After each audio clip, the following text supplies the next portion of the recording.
Welcome, folks, to Lesson 4 in our study in the book of Daniel as a part of the prophecy series.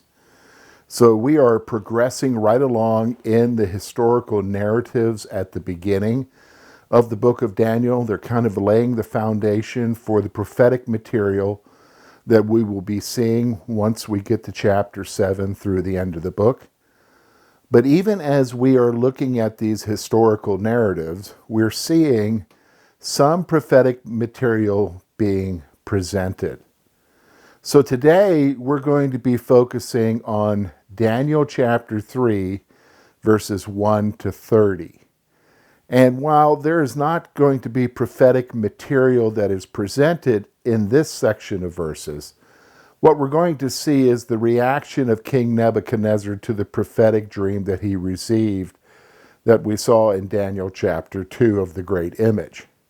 So this lesson is entitled The Golden Image, Daniel chapter 3, verses 1 to 30. So as we begin our study, let's focus on the great image of gold. And we're going to see that in chapter 3, verses 1 to 7, that is presented here in the book of Daniel. Now, as we begin to look at this passage, let's look what the writer writes. In verse 1, King Nebuchadnezzar made an image of gold, whose height was 60 cubits, and its breadth 6 cubits. It was set up on the plain of Dura in the province of Babylon. Then King Nebuchadnezzar sent to gather the satraps, the prefects, the governors, the counselors, the treasurers, the justices, the magistrates, and all the officials of the province to come to the dedication of the image that King Nebuchadnezzar had set up. Then the satraps, the prefects, the governors, the counselors, the treasurers, the justices, the magistrate, and all the officials of the provinces gathered for the dedication of the image that King Nebuchadnezzar had set up. And they stood before the image that Nebuchadnezzar had set up. And the herald proclaimed aloud, "You are commanded, O peoples, nations, and languages, that when you hear the sound of the horn, pipe, lyre, trigon, harp, bagpipe, and every kind of music, you are to fall down and worship the golden image that King Nebuchadnezzar has set up. And whoever does not fall down and worship shall immediately be cast into the burning fiery furnace. Therefore, as soon as all the peoples heard the sound of the horn, the pipe, the lyre, the trigon, the harp, bagpipe, and every kind of music, all the peoples, nations, languages fell down and worshiped the golden image that King Nebuchadnezzar had set up. Now, let's take a look at these 7 verses as we begin looking at this chapter. So what we want to focus on is the reality that King Nebuchadnezzar created an image, and not just any kind of image. So Nebuchadnezzar made a large image of gold and set it up in the plain of Dura, which is located in the province of Babylon.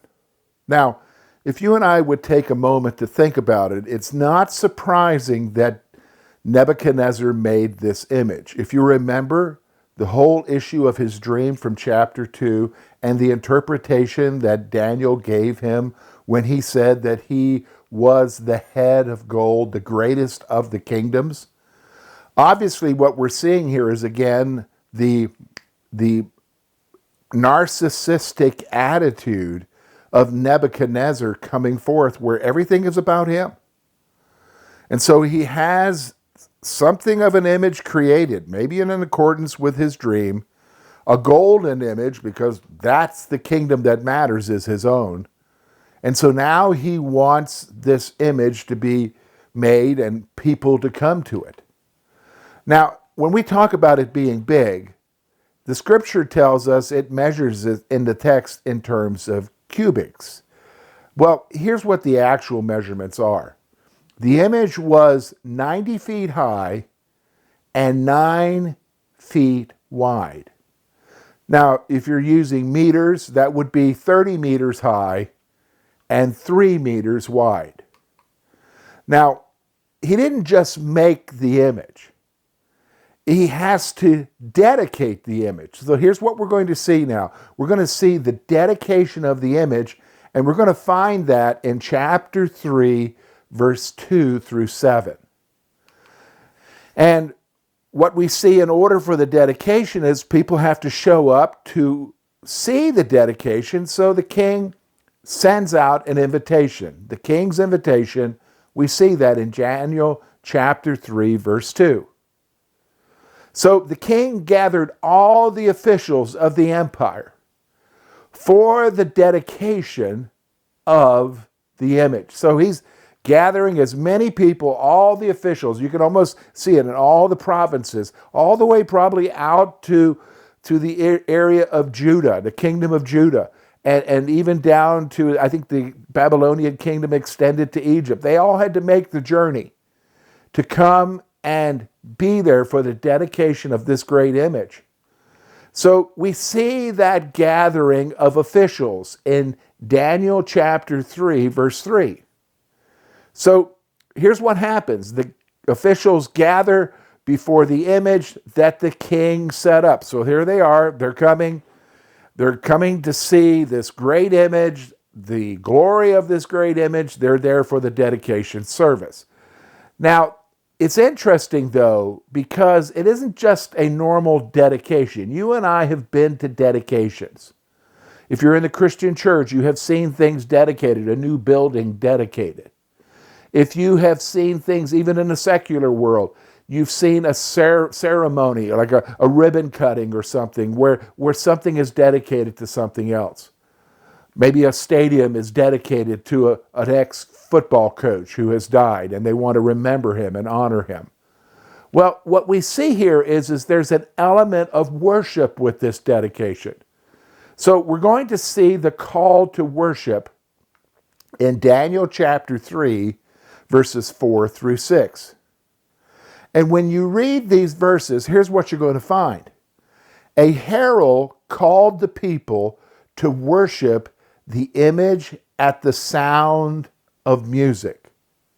So he lists a great number of instruments, and when they all played, the people were to prostrate themselves before the image and worship the image. Now, here's the warning, though, because there might be some who would say, well, I'm not going to worship that image. Well, the herald proclaims a warning. Those who do not worship the image will be cast into a fiery furnace. So, of course, when you're told that if you don't do this, you're going to die, of course, that results in people saying, okay, I'll do this. It doesn't necessarily mean that they believe it, but they will conform to what the king wants. And so when we get to verse 7, we see the worship of the image. So all the people in the nations worship the image that the king had set up. Now, that's going to bring us to chapter 3, verse 8 through 12, where we see an accusation made against Daniel's friends. Remember the friends that Daniel had, the 3 friends? We commonly refer to them as Shadrach, Meshach, and Abednego. Their Babylonian names. Well, what we're going to see now is there's an accusation made against them in these verses. So let's take a look at what it says here. Notice with me verse 8. Therefore, at the time, certain Chaldeans came forward and maliciously accused the Jews. They declared to King Nebuchadnezzar, O king, live forever. You, O king, have made a decree that every man who hears the sound of the horn, the pipe, the lyre, trigon, harp, bagpipe, and every kind of music shall fall down and worship the golden image. And whoever does not fall down and worship shall be cast into a burning fiery furnace. There are certain Jews whom you have appointed over the affairs of the province of Babylon, Shadrach, Meshach, and Abednego. These men, O king, pay no attention to you. They do not serve your gods or worship the golden image that you have set up. Wow, what an accusation. Wow, it's kind of immediately moving to Daniel's friends now and what's going to happen with them. So let's take a look and see what's happening here. First thing we're going to see is the accusers in Daniel chapter 3, verse 8.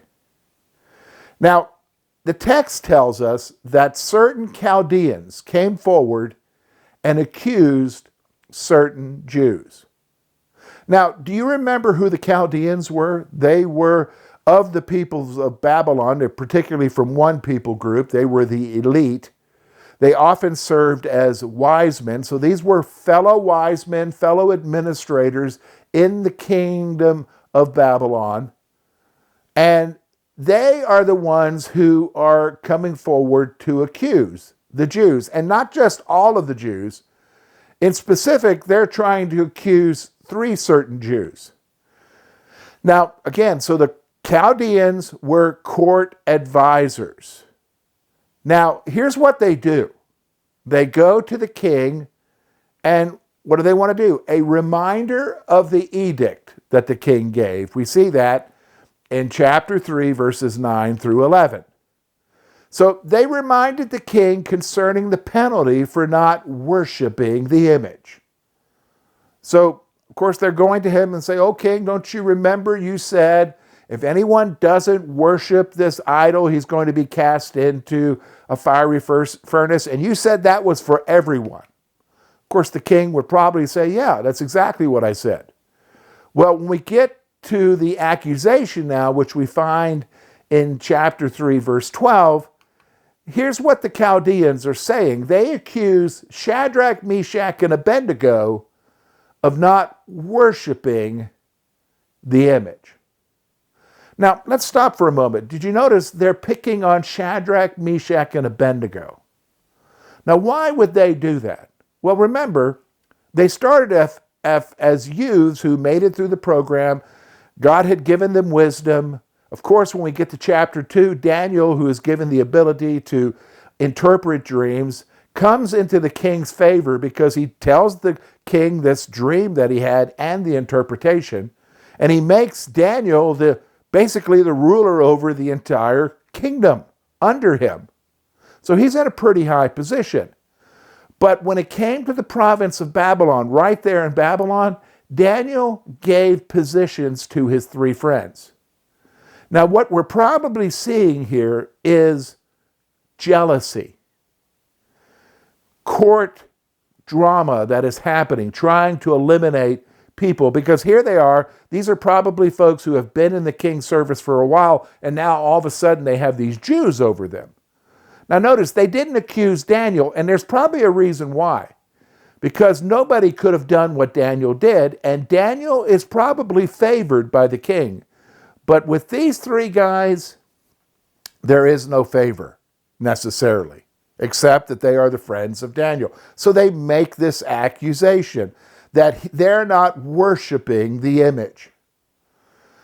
Now, when we come to Daniel chapter 3, verses 13 through 18, we're going to see strength in the face of judgment. We're going to see the strength that these 3 Jews had in the face of the king's judgment. So let's notice the text again. Let's look at verse 13. Here's what's recorded. Then Nebuchadnezzar, in furious rage, commanded that Shadrach, Meshach, and Abednego be brought. So they brought these men before the king. Nebuchadnezzar answered and said to them, "Is it true, O Shadrach, Meshach, and Abednego, that you do not serve my gods or worship the golden image that I have set up? Now, if you are ready, when you hear the sound of the horn, the pipe, lyre, trigon, harp, bagpipe, and every kind of music, to fall down and worship the image that I have made, well and good. But if you do not worship, you shall immediately be cast into a burning fiery furnace. And who is the God who will deliver you out of my hand?" Shadrach, Meshach, and Abednego answered and said to the king, "O Nebuchadnezzar, we have no need to answer you in this matter. If this be so, our God whom we serve will be able to deliver us from the fiery furnace, and he will deliver us out of your hand, O king. But if not, be it known to you, O king, that we will not serve your gods or worship the golden image that you have set up." Wow, what an amazing show of strength. So let's take a look at this. So when we get to the beginning of this section, we're going to see the order to appear, which is in Daniel chapter 3, verse 13.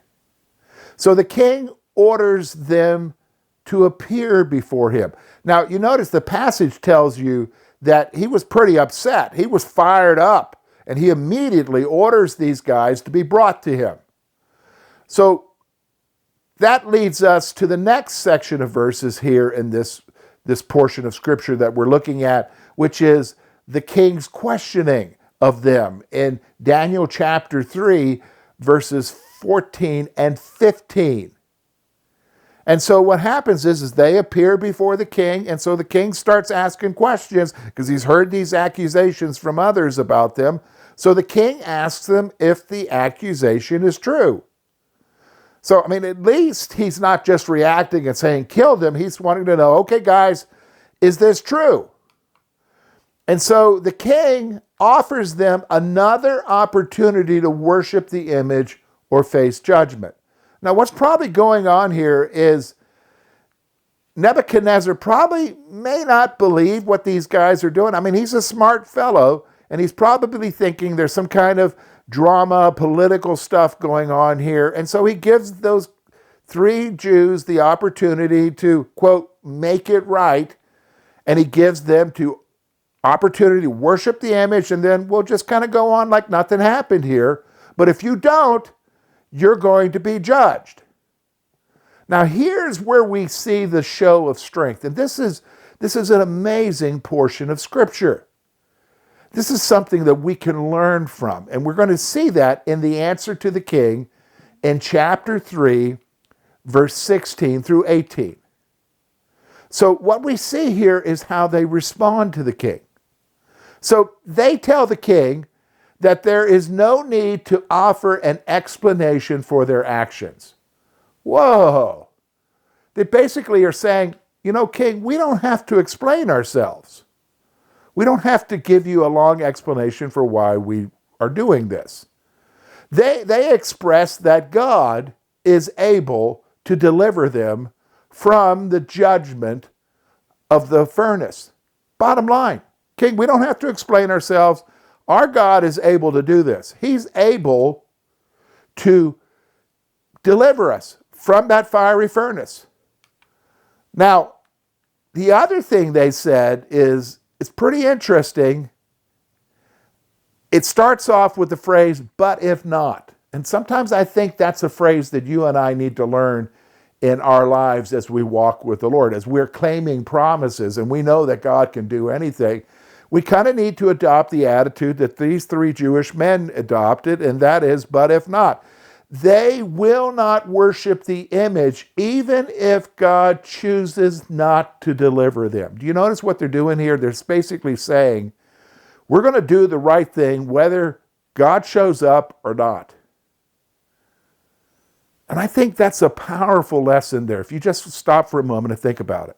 Sometimes we often say things like this, You know, if you honor God, he will show favor to you. Have you heard that kind of thing? If you honor God, he will show favor to you. Folks, the issue of honoring God isn't so that we receive favor from him. The issue of honoring God and being obedient is because he told us to be obedient. And that's what these three Jewish men are doing. So when we get to chapter 3, verses 19 through 30, we're going to see their deliverance. God does show up in a mighty way. So let's take a look at this. So if we look again at the scripture starting in verse 19, here is what is recorded. Then Nebuchadnezzar was filled with fury, and the expression of his face was changed against Shadrach, Meshach, and Abednego. He ordered the furnace heated 7 times more than it was usually heated. He ordered some of the mighty men of his army to bind Shadrach, Meshach, and Abednego and to cast them into the fiery furnace. Then these men were bound in their cloaks, their tunics, their hats, and their other garments, and they were thrown into the burning fiery furnace. Because the king's order was urgent and the furnace overheated, the flame of the fire killed those men who took up Shadrach, Meshach, and Abednego.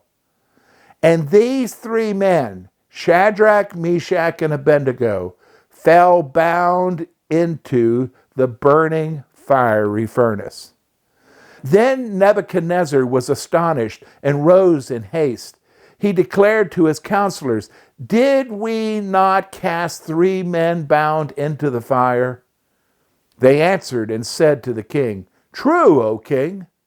He answered and said, "But I see 4 men, unbound, walking in the midst of the fire, and they are not hurt. And the appearance of the 4th is like a son of the gods." Then Nebuchadnezzar came near the door of the burning fiery furnace. He declared, "Shadrach, Meshach, and Abednego, servants of the Most High God, come out and come here." Then Shadrach, Meshach, and Abednego came out from the fire. And the satraps, the prefects, and the governors, and the king's counselors gathered together and saw the fire had not had any power over the bodies of those men. The hair of their heads was not singed, the cloaks were not harmed, and no smell of fire came upon them. And Nebuchadnezzar answered and said, "Blessed be the God of Shadrach, Meshach, and Abednego, who has sent his angel and delivered his servants who trusted in him and set aside the king's command and yielded up their bodies rather than serve and worship any god except their own God. Therefore I make a decree. Any people, nation, or language that speaks anything against the God of Shadrach, Meshach, and Abednego shall be torn limb from limb, and their houses laid in ruins. For there is no other God who is able to rescue in this way." Then the king promoted Shadrach, Meshach, and Abednego in the province of Babylon.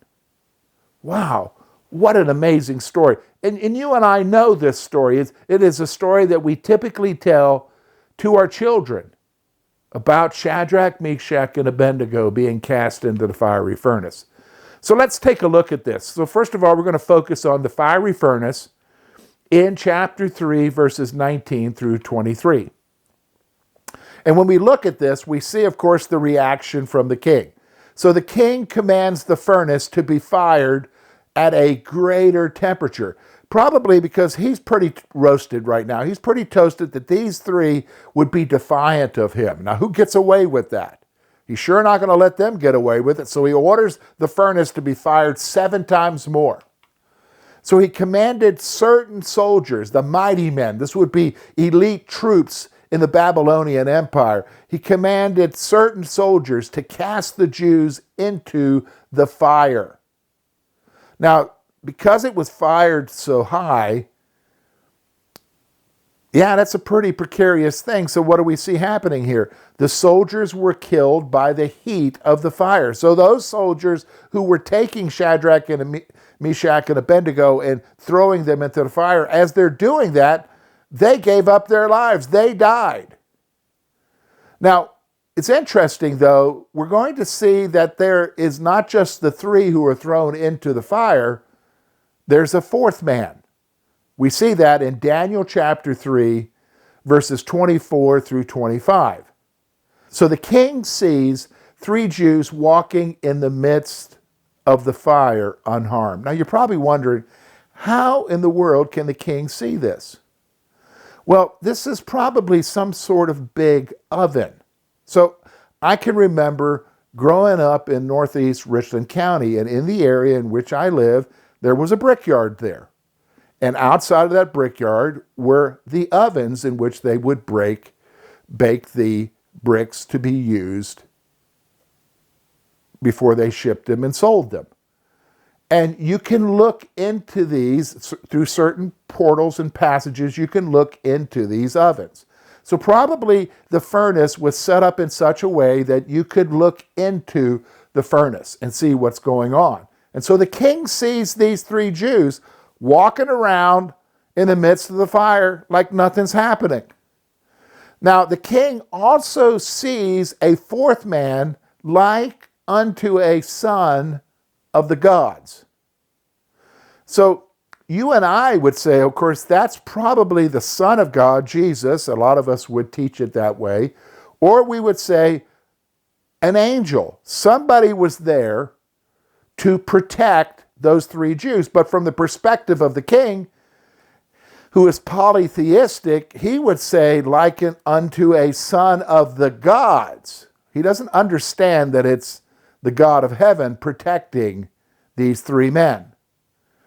So the focus of the passage then turns to Daniel's friends in chapter 3, verses 26 to 27. And here's what we see now. The king calls the Jews to come out of the furnace. So there he is. He's calling to them, Shadrach, Meshach, Abednego, come on out of there. Come out of the furnace. And they did. And the officials, a whole list of them, gathered around, took a look at these three Jews, and they saw that the fire did not affect the Jews at all. I mean, not a hair on their head or their beards was singed. Nothing. Their clothes wasn't even affected. The text tells us that they didn't even smell like smoke. Now that, folks, is amazing in and of itself. Like, I have a little bit of a campfire in my backyard set up on some bricks that we sometimes gather with folks. And, as good a fire as we can do, I always end up smelling like smoke just being around a campfire. These folks were thrown into a fiery furnace, and they come out of it. There's no evidence that they've even been in the furnace, let alone they don't even smell like smoke, like fire. So, of course, this is going to result in a reaction from the king. So he makes a decree. So let's notice the king's decree. We're going to see that in chapter 3, verses 28 through 30. And of course, this is an astonishing thing. So again, I want you to notice the king proclaims that God had protected his servants. So in whatever belief system that Nebuchadnezzar had, he knows this is something supernatural, something spectacular. So God, their God, has protected his servants. So the king proclaimed that any who speak against their God will be put to death. Now, again, some of you might be thinking, well, there it is. There he goes. He's back to a belief. Now, just the reality that he built an image after having the dream interpreted in chapter 2 and his proclamation of how great Daniel's God is. Remember, I told you that doesn't mean he necessarily has become a follower of Yahweh. And we see that because he built this image and wanted people to worship it. Again, he is just recognizing the superiority of the God of the Jews here. And so he's saying anybody who speaks against the God of the Jews will be brutally punished. So the text then ends with the exact opposite happening from the folks who made the accusation. So remember, the accusation against them was for them to probably be taken out of the way. Well, guess what ends up happening? The reverse. The king promoted the 3 Jews in the Babylonian Empire. So they probably got a better position and more favor from the king. And so that brings us to the end of chapter 3. And again, prepares us for the next chapter and the next event that we're going to see in chapter 4.